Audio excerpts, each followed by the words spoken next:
warahmatullahi wabarakatuh. Anak-anak, kali ini kita akan belajar mengenai sintesis protein. Seperti kita ketahui, protein merupakan zat yang sangat penting untuk tubuh kita. Fungsinya secara struktural itu dia menyusun bagian-bagian tubuh kita, sel dan semuanya. Dan secara fungsional dia menjalankan fungsi-fungsi tubuh. Sebagai contoh, hormon, enzim itu juga disusun oleh protein.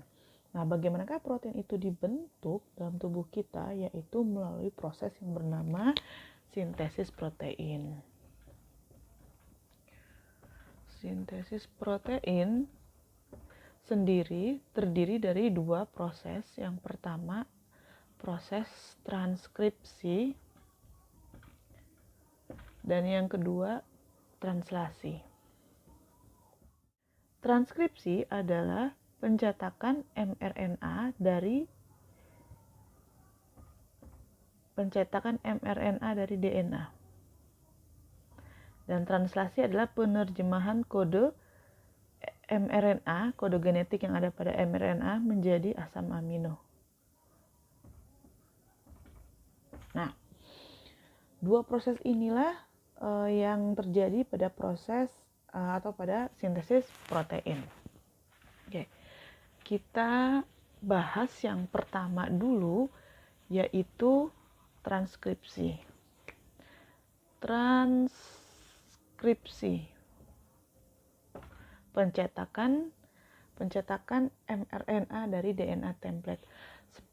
Dan kita ketahui bahwa DNA itu berada di dalam kromosom, di mana kromosom ataupun DNA itu sendiri terdapat pada nukleus atau inti sel. Oleh karena itu, transkripsi terjadi di dalam nukleus. Rantai DNA itu bentuknya adalah double helix, yaitu terdiri dari dua rantai yang terpilin seperti ini, helix, dan berikatan di basa nitrogennya. Ingat ya. Jadi dua rantai DNA ini berikatan di basa nitrogennya, yaitu adenin berikatan dengan timin dengan 2 ikatan hidrogen, dan guanin berikatan dengan sitosin dengan 3 ikatan hidrogen. Pada proses transkripsi, dua rantai yang berikatan ini harus terbuka terlebih dahulu. Enzim yang berperan dalam membuka rantai double helix ini adalah enzim helikase. Nah, ketika rantai ini sudah terbuka, maka enzim yang bekerja selanjutnya adalah enzim RNA polimerase. Enzim RNA polimerase ini akan menginisiasi pencetakan mRNA dari DNA. Oke, tadi ada dua rantai DNA. Yang salah satunya ini adalah yang mencetak mRNA, disebut dengan DNA antisense atau DNA template.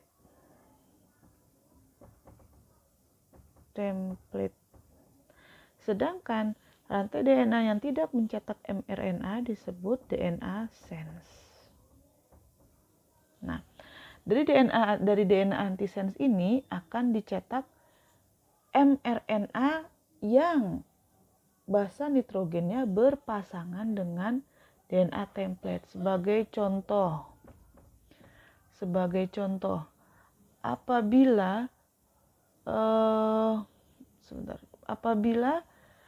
DNA template-nya, Ibu singkat dari DNA template-nya basa nitrogennya adalah CAG, sebagai contoh ya, CAG, ATC, dan GCG. Maka mRNA yang akan terbentuk adalah pasangan dari C adalah G, A pasangannya adalah ini dia. Kalau A pada RNA itu berpasangannya dengan U ya, bukan T lagi ya, karena pada RNA tidak ada timin, yang ada urasil.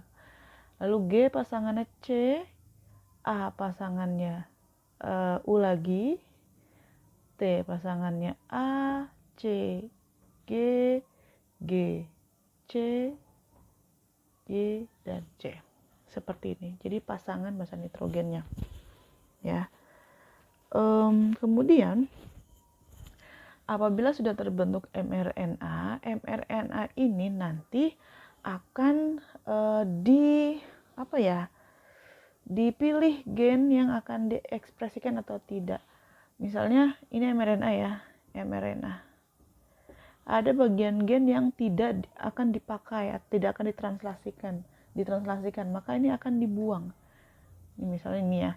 Ini bagian yang dibuang itu bernama intron. Sedangkan yang dipakai untuk translasi selanjutnya adalah ekson. Ini berarti ini ekson ya.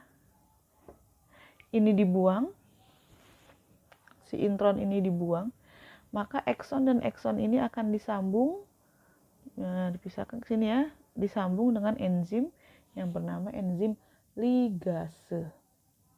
Gitu. Kalau sudah siap, intron sudah dibuang dan sudah disambung eksonnya, maka mRNA ini akan keluar dari nukleus. Dari transkripsi di nukleus ya. Melalui pori-pori nukleus. Menuju apa? Menuju ke ribosom. Untuk apa? Untuk proses yang kedua, yaitu translasi. Gitu. Proses yang kedua dari sintesis protein adalah translasi. Translasi ini lokasinya di ribosom dan apa yang terjadi adalah penerjemahan kode-kode genetik pada mRNA menjadi asam amino. Ini ya tadi mRNA yang sudah berhasil dibentuk atau dicetak dari DNA akan keluar dari nukleus dan menuju ribosom. Ini adalah mRNA. Ini ada ribosom, ada unit besar, unit kecil. Di dalamnya ada RNA ribosom untuk membantu proses translasi. Nah, kita tinggalkan dulu mRNA-nya ya. Sementara itu, di sitoplasma terdapat tRNA. tRNA merupakan RNA yang paling pendek karena hanya terdiri dari 3 basa nitrogen saja. Kurang lebih seperti ini bentuknya. Dia terdiri dari 3 basa nitrogen dan tugasnya adalah membawa asam amino ke ribosom sesuai dengan kode genetik atau basa nitrogen yang ada pada mRNA. Ya, itu fungsi dari tRNA. Sekarang asam amino itu kan ada banyak ya, ada 20 jenisnya. Maka asam amino mana yang akan dibawa oleh tRNA menuju ribosom itu tadi yang Ibu bilang tergantung dari kode asam amino pada kode genetik atau basa nitrogen pada mRNA. Sementara itu, tRNA mana yang akan datang ke sini yaitu tRNA yang memiliki basa nitrogen yang merupakan pasangan dari mRNA. Berarti 3-3 ya satu paketnya itu, karena tRNA itu kan 3 basa nitrogennya. Maka translasi itu terjadi setiap satu asam amino itu untuk 3 basa nitrogen dari mRNA. Karena basa nitrogen dari tRNA ini 3. Gitu. Maka yang akan datang adalah pasangannya. GUC berarti CAG. Nah, terus yang ini tRNA yang akan datang adalah AUC, dan yang ini yang akan datang tRNA-nya yang memiliki basa nitrogen GCG. Seperti itu. Kemudian dia akan masing-masing akan membawa satu asam amino. Nah, bagaimana kita tahu jenis asam amino yang dibawa oleh tiap tRNA ini? Kita melihatnya pada tabel atau daftar kodon atau kode asam untuk setiap asam amino. Itu sudah Ibu sediakan di PowerPoint atau kalian juga bisa cari di buku atau di internet. Selanjutnya bagaimana menentukan jenis asam amino yang akan dibawa oleh tRNA menuju ribosom, yaitu kita menentukannya dari basa nitrogen atau triplet kodon pada mRNA. Kita lihat dengan di tabel ya. Untuk yang pertama GUC. Di sini tabelnya menggunakan bahasa Indonesia dan sitosin itu dilambangkan, disimbolkan dengan huruf S di Indonesia kan. Ini S sama saja dengan C ya. GUC. Jadi caranya dari tengah G U C atau S. Berarti asam aminonya adalah val. Lihat di sini, val itu adalah valin. Oke, kita tulis val. Yang kedua adalah UAG. UAG. Ternyata kodon stop. Ini Ibu ganti aja ya, jangan UAG ya. Ibu misalnya di sini adalah UCG. Nah, UCG berarti di sininya AGC. Nah, UCG kita cari UCG. Ser itu serin. Dan yang ketiga adalah CGC. CGC.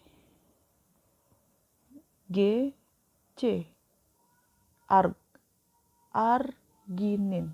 CGC. Arginin. Maka nanti ini tRNA ini masing-masing satu persatu akan menuju ribosom dan berpasangan dengan mRNA seperti ini.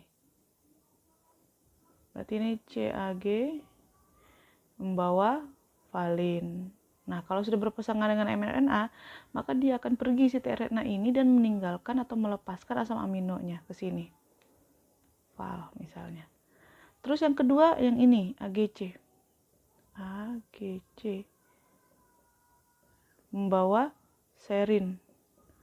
Kalau sudah, dia akan keluar dan meninggalkan asam amino serin. Dan yang ketiga, misalnya yang GCG ini. GCG membawa asam amino arginin. Kalau sudah, dia akan melepaskan asam aminonya. Dan asam amino ini berikatan, saling berikatan membentuk rantai asam amino. Kalau sudah terbentuk rantai asam amino, maka rantai asam amino ini akan dipadatkan, dipack menjadi bentuk 3 dimensi menjadi protein. Seperti itu prosesnya, selesai sintesis.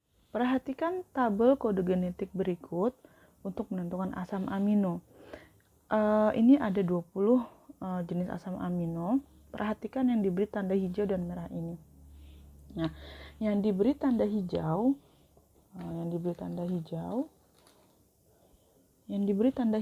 ini adalah kodon start, yaitu AUG. Ingat AUG. Kodon itu pada mRNA ya, AUG. Ini adalah kodon start. Maksudnya apa? Bahwa kenyataannya di dalam sel, proses translasi itu akan selalu dimulai dengan kodon AUG, menghasilkan asam amino metionin. Jadi gini ya, nah ini kan ibu bikin soalnya random tadi, acak, tidak sesuai dengan kenyataan yang terjadi di dalam sel. Kalau yang terjadi di dalam sel, translasi itu akan selalu dimulai ketika atau pada kodon AUG. Maka otomatis asam amino yang dihasilkan pertama kali dari proses translasi otomatis selalu metionin gitu. Dan yang tanda merah ini apa? Proses translasi akan berhenti bila bertemu kodon stop. Nah, ini yang tanda merah ini adalah kodon stop. Ada 3 ternyata. Yang pertama UAA, lalu UAG, dan yang ketiga UGA.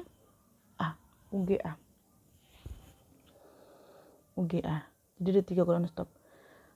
Jadi ketika ada ketemu nanti di translasi ini kodon stop ini, maka translasi akan terhenti. Makanya tadi soalnya ibu ganti kan, karena itu kodon stop yang awal tadi. Kalau misalnya tadi jadi ya kodon stop di sini, maka dari 3 triplet basa nitrogen. Triplet basa nitrogen berarti ada 3 basa nitrogen ya, atau triplet kodon ini harusnya kan dihasilkan 3 asam amino kan, ini satu, ini satu, ini satu. Tapi karena di sini udah stop, ya udah stop, berarti cuma menghasilkan satu saja gitu. Atau misalnya stopnya ada di sini di ketiga, maka yang dihasilkan asam aminonya ya cuma 2 gitu ya. Jadi ketika sudah bertemu dengan kodon stop, translasi akan berhenti dan tidak menghasilkan asam amino lagi. Gitu. Sekarang Ibu berikan contoh soal apabila kode atau susunan basa nitrogen atau kode genetik pada DNA antisense adalah GTG, AGA, dan CTG. Tentukanlah DNA sense-nya, mRNA, tRNA, dan asam amino. Nah, ini tadi belum Ibu sampaikan ya, bahwa kode genetik pada DNA antisense itu disebut dengan kodogen, atau DNA antisense itu disebut juga kodogen. Nah, kode genetik pada mRNA disebut dengan kodon, atau mRNA disebut juga dengan kodon, dan tRNA disebut juga dengan antikodon, itu istilahnya. Kita cari ya sekarang ya, kita tentukan urutannya seperti ini dulu, DNA sense, antisense, mRNA, tRNA, asam amino. Sekarang yang pertama kita tentukan DNA sense-nya dulu, berarti DNA sense itu adalah pasangan dari antisense kan, C, A, C. Nah, di sini T masih ya, karena dia kan DNA bukan U. T, C, T, G, A, C. Seperti itu. Kemudian kita tentukan mRNA, di mana mRNA merupakan pasangan dari antisense. Berarti dari sini ya, berarti C, A, C, U. Nah, di sini udah mulai berubah karena di RNA tidak ada T, diganti dengan U. U, C, U, dan C, U, G. Maka tRNA adalah pasangan dari mRNA. Ya. G, U, G, A, G, A, C, salah Ibu. G, U, G. Salah ya. Berarti dari tRNA ini antisense. Oh, bener ya. A, G, A. Berarti ini yang salah ya anak ya nih. Ini G, U, C. Nah, yang ini berarti ini adalah pasang dari ini G, A, C. Itu udah bener ya. Ini coba kita cek.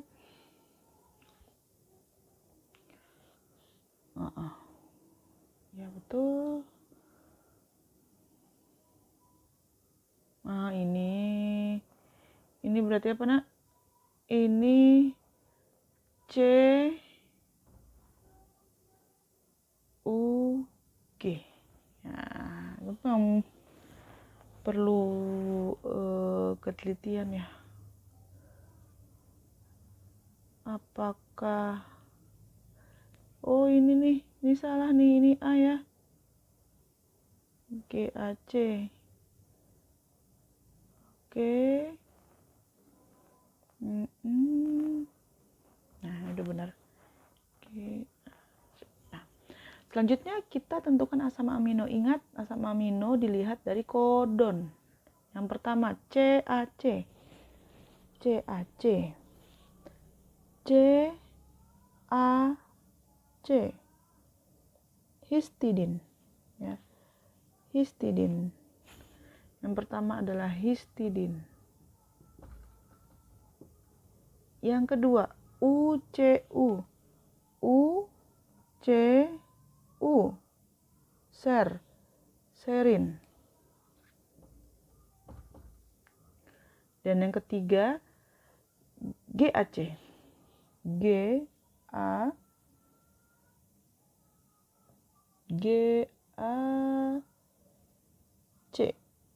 ASP itu adalah asam aspartat.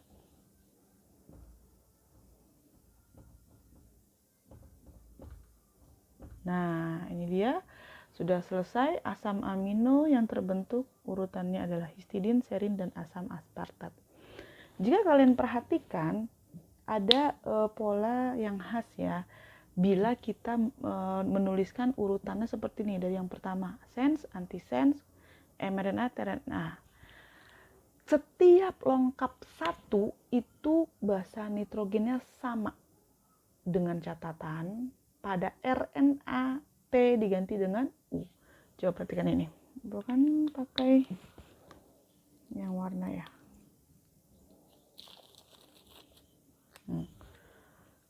DNA sense lengkap satu ke mRNA kan?